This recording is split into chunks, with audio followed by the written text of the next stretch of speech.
الحمد لله وكفى وسلام على عباده الذين اصطفى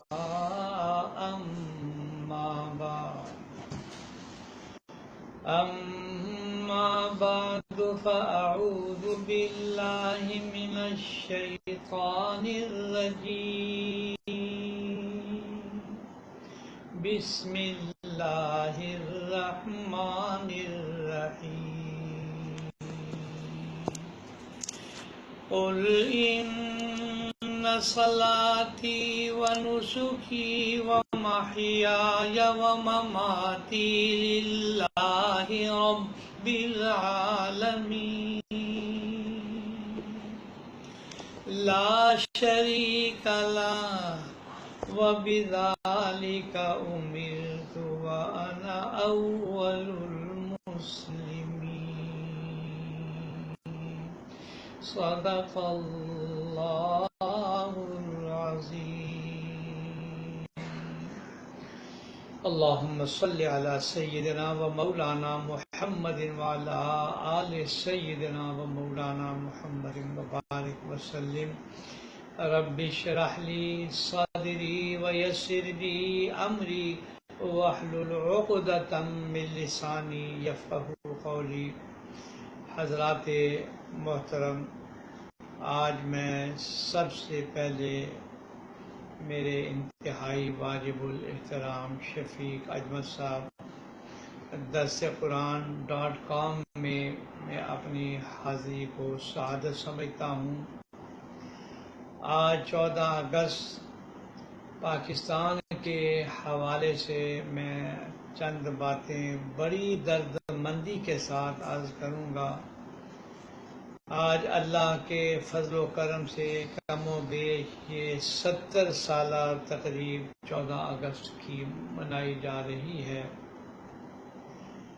اس پاکستان کے بنانے میں تمام مسالک کے علماء عوام نے جس انداز میں قربانیاں دی، محنتیں کی، کوشش کی، وہ تاریخ کا ایک بہت بڑا حصہ ہے، بہت بڑا حصہ ہے۔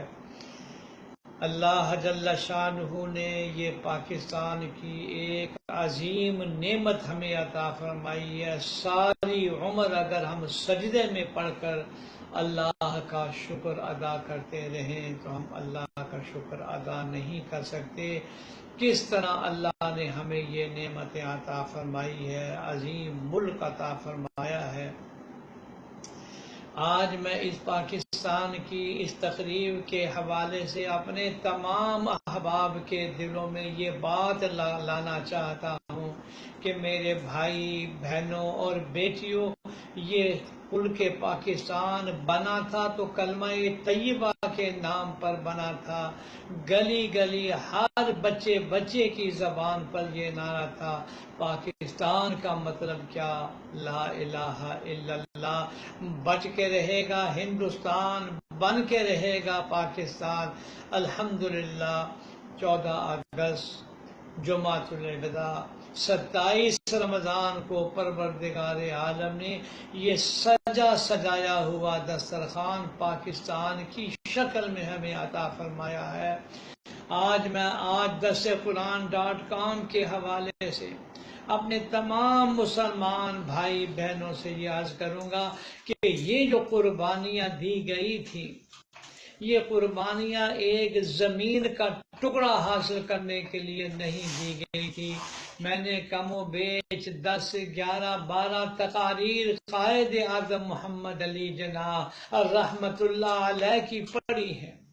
ان تمام تقاریر کے اندر قائد اعظم رحمت اللہ علیہ نے بڑے واضح 2 ٹوک الفاظ کے اندر ذکر کیا ہے، ہم ایک ایسی ریاست پاکستان کی شکل میں چاہتے ہیں جہاں اسلامی سلطنت قائم ہو، جہاں قرآن کا قانون نافذ کیا جائے، جہاں ہم دین و شریعت کے مطابق آزادی کے ساتھ ہم کام کر سکیں۔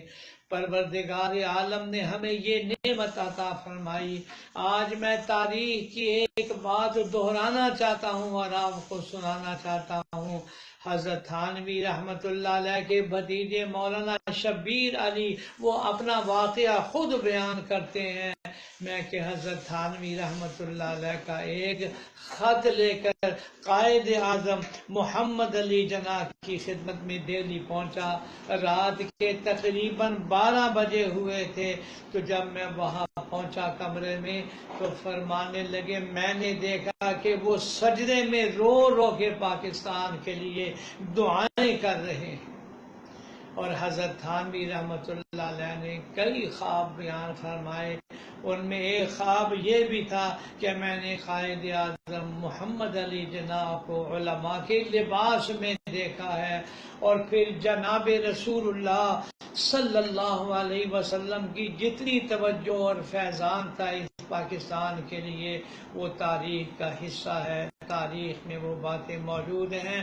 میں صرف اتنی بات آج عرض کرنا چاہتا ہوں، یہ ہمارا پیارا ملک پاکستان جس دباؤ میں، بلاؤں میں، مصیبتوں میں پھنسا ہوا ہے، دہشت گرد کس انداز میں اس ملک کے پاکستان کو ٹکڑے ٹکڑے کرنا چاہتے ہیں، کس انداز میں حملے ہو رہے ہیں، یہ کوٹے کا حملہ ہو، پشاور کا حملہ ہو، اور ملک میں جہاں جہاں بھی دہشت گردی ہو رہی ہے، یہ سارے کے سارے اس پیارے ملک کے پاکستان کے دشمن ہیں، اس کو ٹکڑے ٹکڑے کرنا چاہتے ہیں۔ اللہ جی ہم آپ کی بارگاہ میں درخواست کرتے ہیں، جو اس ملک کا دشمن ہے یا اللہ تو اس کو تباہ و برباد فرما، جو عدو باغ ہو برباد ہو، کوئی ہو گلٹی ہو یا سیاد ہو، یا اللہ اس پیارے ملک کے اندر اسلام کا قانون نافذ فرما، کلمہ طیبہ کا قانون نافذ فرما۔ میں یہاں یہ بات بھی عرض کرنا چاہتا ہوں، ان شہداء کی قربانیوں کے لیے وسط قلب سے ہم سب دعا گو ہیں، اور آج بھی جامعہ اشرفیہ میں دعا کا اہتمام کیا گیا ہے۔ میں یہ عرض کرنا چاہتا ہوں کہ اتنی مخالفتوں کے باوجود جتنا دینی کام اس ملک پاکستان میں ہو رہا ہے، شاید ساری دنیا کے اندر بھی وہ کام نہیں ہو رہا ہے۔ گزشتہ ایک سال میں تقریباً 70,000 حفاظ ہمارے وفاق المدارس العربیہ سے بچے اور بچیوں نے قرآن کریم حفظ کیا ہے، اور بقیہ جو اور وفاق ہے وہ اس کے علاوہ ہے۔ یہ سارا صدقہ ہے ان قربانیوں کا جنہوں نے کلمہ طیبہ کے نام پر قربانیاں دی ہیں، اور الحمدللہ اس ملک پاکستان کے اندر دین کا، قرآن کا، حدیث کا، مدارس کا وہ جال پھیلا ہوا ہے کہ شاید ساری دنیا کے اندر اس کی مثال نہ مل سکے۔ حضرات محترم، اب جو میں درخواست کرنا چاہتا ہوں، یہ ہم بلاؤں میں، دباؤں میں، دن و دن مصیبتوں میں پھنسے ہوئے ہیں، ہر آدمی پریشان ہے، بچے اغوا ہو رہے ہیں، دہشت گردی ہو رہی ہے، قتل و قتال ہو رہا ہے، ہمارے مدارس، مساجد، خانقاہیں، تبلیغی مراکز سارے کے سارے دباؤ میں چل رہے ہیں۔ میں آج اس تقریب کے حوالے سے آپ تمام لوگوں کے دلوں پر اللہ کا واسطہ دے کر یہ درخواست کرنا چاہتا ہوں کہ اللہ کے لیے حق جل شانہ کی ناراضگی سے ہم اپنے آپ کو بچا لیں۔ مجھے کچھ عرصہ پہلے مدینہ منورہ سے ایک بزرگ آئے اور کہنے لگے خواب میں جناب رسول اللہ صلی اللہ علیہ وسلم کی زیارت ہوئی، پاکستان کے حالات پر آپ کے آنکھوں سے آنسو جاری ہیں، اور آپ صلی اللہ علیہ وسلم نے خواب میں اس بزرگ سے یہ فرمایا کہ پاکستان کے لوگوں کو میرا یہ پیغام دے دو کہ گھر گھر اللہ اور اس کے رسول کی مخالفت کی جا رہی ہے، تو جب اللہ اور رسول کی مخالفت کی جائے گی تو پھر یہ عذاب نہیں آئیں گے تو پھر کیا ہوگا؟ ایک شاعر نے عجیب شعر کہا تھا، جب میں کہتا ہوں کہ اے اللہ میرا حال دیکھ، حکم ہوتا ہے کہ اپنا نامہ اعمال دیکھ، ہم اپنا نامہ اعمال دیکھیں۔ آج میں آپ حضرات کو درد مندی سے عرض کرتا ہوں، ذرا تھوڑا سا تو چیک کریں، حساب لگائیں، ہمارے گھر کے بچے، ہماری بچیاں اور ہم خود کس قدر نماز کا اہتمام کرتے ہیں۔ اگر ذرا سی آپ گنتی کریں کہ نمازی کتنے ہیں، بے نمازی کتنے ہیں، نتیجہ فوراً سامنے آ جائے گا۔ میں انتہائی دکھ سے کہتا ہوں، آج ہمارا بچہ اور بچی سکول میں نہ جائے، گھر میں کوحرام مچ جاتا ہے، لیکن نماز نہ پڑھے تو کوئی کسی قسم کی گھبراہٹ نہیں ہوتی ہے۔ تو حضرت صلی اللہ علیہ وسلم نے شکایت کی اور سب سے بڑا گلہ یہ کیا خواب کے اندر کہ ہمارے گھروں کے بچے اور بچیاں سجدہ نہیں دے رہے ہیں۔ رب العالمین کی رحمت ہمارے دروازے سے آ کے باہر چلی جا رہی ہے۔ یہ ملک پاکستان خالص اسلامی سلطنت کے لیے بنایا گیا، تاریخ گواہ ہے، اس کا کوئی انکار نہیں کر سکتا ہے۔ اب ہماری کوتاہیاں ہیں، ہماری غفلتیں ہیں۔ میں اپنے حکمرانوں سے بھی، عوام سے بھی، سب سے یہ درخواست کرتا ہوں کہ اللہ کے لیے جو وعدہ ہم نے کیا تھا پاکستان کے بناتے وقت کہ پاکستان کا مطلب کیا، لا الہ الا اللہ محمد الرسول اللہ صلی اللہ علیہ وسلم۔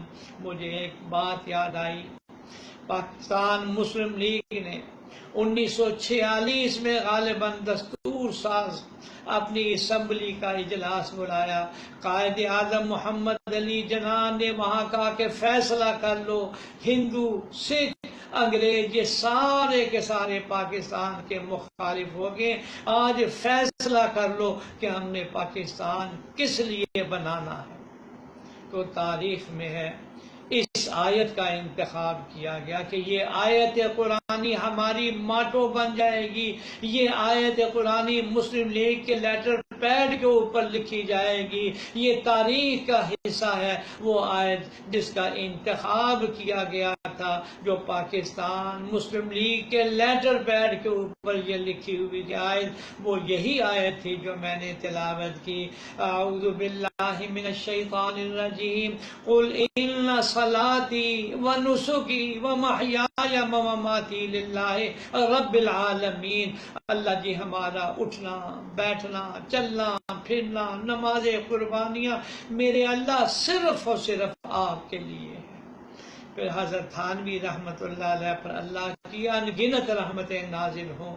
تاریخ کی عجیب بات سناتا ہوں، 1928 کی بات ہے، مولانا عبد الماجد دریابادی رحمت اللہ علیہ نے کہا میں تھانہ بھون میں تھا تو حضرت تھانوی رحمت اللہ علیہ نے فرمایا جی یہ چاہتا ہے مسلمانوں کو اللہ ایک ایسا خطہ زمین کا عطا فرما دے، وہاں آزادی تھے، اسلامی قانون پر عمل ہو، شرعی عدالتیں قائم ہو، نظام زکوٰۃ نافذ ہو۔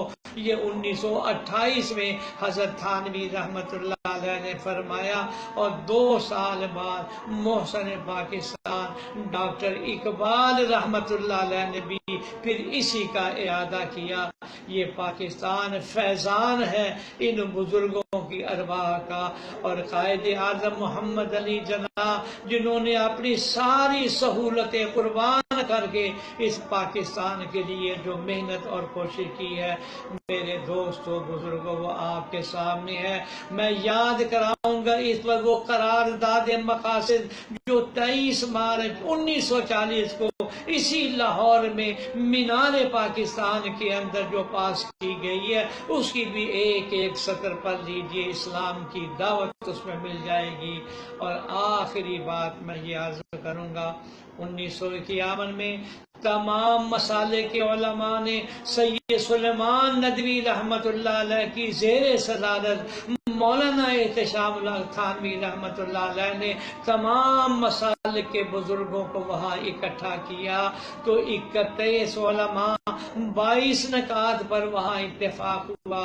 جامعہ اشرفیہ سے میرے ابا جی بانی ہے جامعہ جامعہ اشرفیہ، حضرت مفتی محمد حسن رحمۃ اللہ علیہ بھی تھے، حضرت مولانا رسول خان صاحب بھی جامعہ اشرفیہ میں تھے، مولانا ادریس کاندلوی رحمۃ اللہ علیہ بھی جامعہ اشرفیہ میں تھے، اور تمام مسالک کے علماء نے دستخط کر کے حکومت کے حوالے کیا۔ ہمارے سارے اختلاف اپنی جگہ پر ہیں، ہم اس آئین پر، ان 22 نکات پر دستخط کرتے ہیں، اب اس پر اسلامی حکومت قائم کی جائے۔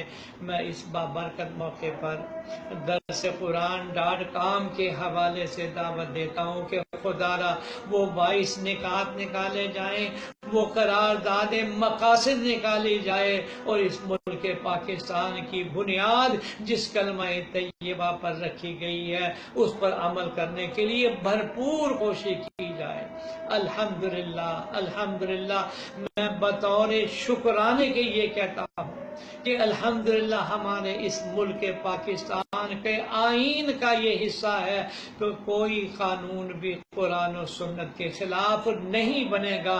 الحمدللہ یہ واحد اسلامی ایٹمی قوت ہے۔ اللہ جل شانہ اس کی حفاظت فرمائے، ہمارے ایک ایک بچے اور بچوں کے دل میں اس کی عظمت بٹھائے، اس کے ایک ایک انچ کی حفاظت ہمارے ایمان کا حصہ ہے۔ ہماری افواج، ہمارے عساکر، ہماری حکومت، ہمارے عوام، ہمارے ممبران، ہمارے علماء، ہم سب کے فرائض میں یہ داخل ہے کہ ہم سب مل جل کر اس ملک پاکستان کی حفاظت کریں، اسلام کا قانون نافذ کرنے کے لیے صحیح اور کوشش کریں۔ آخر میں میری پھر دعا ہے کہ یا اللہ ان شہداء کی ارواح کو ہماری طرف سے جزائے خیر عطا فرما کہ جنہوں نے اپنی جانوں کا نذرانہ پیش کر کے ہمیں یہ پاکستان کی دولت عطا فرمائی ہے۔ اب وہ نعرہ میں مارتا ہوں، آپ تمام حضرات بھی اس نعرے میں شامل ہوں۔